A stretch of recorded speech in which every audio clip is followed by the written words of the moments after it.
What is up, everyone? Good morning. Happy Tuesday from Texas. I am in the hotel room, just got dressed, about to go get coffee because we all know my priorities around here. And then we're gonna go visit some farms today. I believe one of the farms we're going to visit has the same size tunnel that I'm actually up here in Texas picking up. So that'll be cool to see it, you know, what it will look like when it is built. And then I think we're looking at the pack shed and wash shed that he has to figure out how we want to best implement this on our farm. So I'm going to take you guys with me, some B-roll. I'll come back to the hotel tonight, wrap up this vlog, edit, and it'll be out to you guys tomorrow when you're actually watching it right now. But let's go get some coffee. What is up, everyone? Hello, good morning. It is a rainy day here in Texas.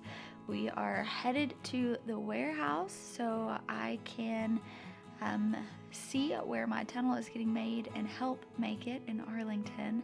But yesterday we had the privilege of going to a really cool farm called Paris Natural Farms. I got to meet Carl and his wife and the crew they have there. And I've got a ton of footage. I'm actually going to be posting sometime probably after I'm home the long video of interviewing him and just touring his farm. And so you guys can look forward to that. But I wanted to kind of hit some of the highlights, some of the things that I loved about his farm and that I wanted to show you in this quick vlog style video. So one of the first things that I was super impressed with, you can see here he just has these tunnels like lined up. And he is being super efficient in them. This one I'm standing in right now is actually going to be the size and the style of the tunnel that I'm getting. So we're going to have the 5 rows in ground. It's going to be very similar. But after talking to Carl, I realized that he had only been farming for 3 years. And coming from, you know, this background, doing this for over a decade, visiting a lot of farms, almost every time we go to a new state, we try to hit up some local farmers. I was really impressed at how much he has grown within the 3 years of him being here. He's got in-ground growing space, outdoors, he's growing in tunnels. He just has a really cool setup, and to me that was really encouraging. You guys can kind of see here his scale, and to know that it only took 3 years was really impressive. And one of the main reasons that we went out to Carl's was to look at his pack and wash shed. When you make investments on your farm, I encourage you to go talk to neighboring farms and look at their setups. A pack and wash shed, that's not something that I can just throw together really quickly. There's equipment that you need.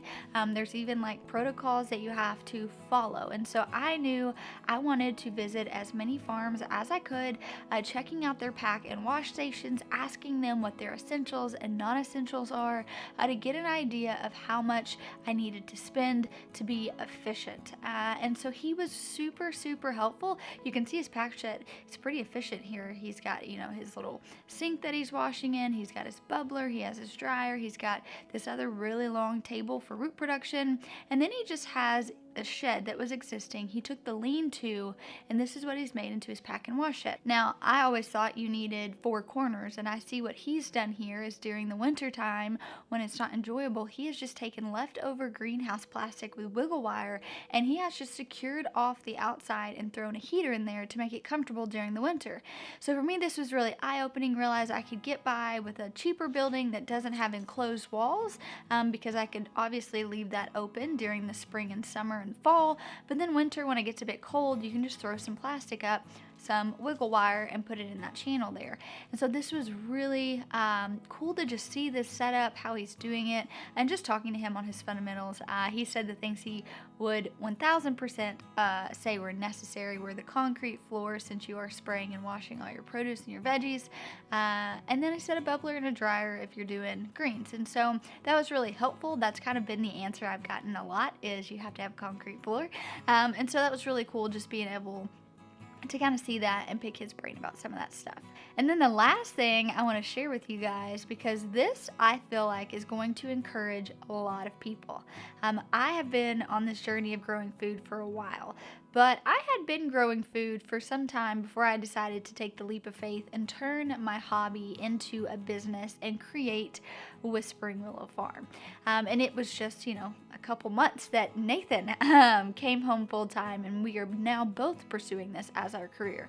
But I know many people, because we talk to a lot of people, they think that they can't scale their business or their hobby because they have another job. And maybe some of us still have to maintain those other jobs to help fund the business that you're trying to build. Well, when I was there with Carl, he was having to pop in and out of meetings pretty much the whole time we were there.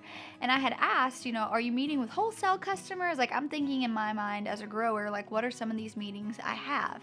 And he chuckled and said, oh no, I own my own business.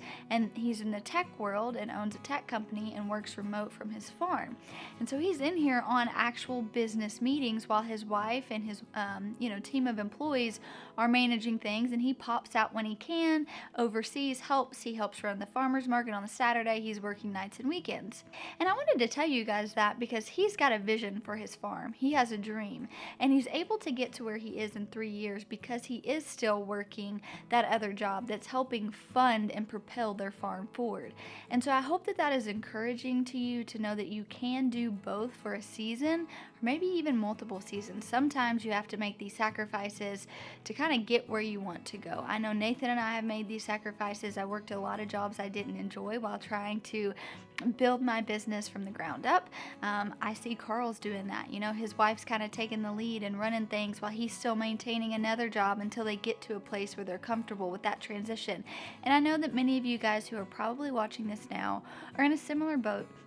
And I hope that by seeing this footage today, when we release this long form video about walking his farm and seeing what he's accomplished, that it encourages you that for a season or maybe a couple, you can definitely maintain both and grow both until the place that maybe you're willing to lay down that 9-to-5 job just to pursue your farm full time. But I hope you enjoyed this vlog. I am ready to come home. I miss my babies. And so my next vlog will be traveling back to Arkansas with a greenhouse in tow, meeting the kiddos and Nathan. So I hope to talk to you guys soon.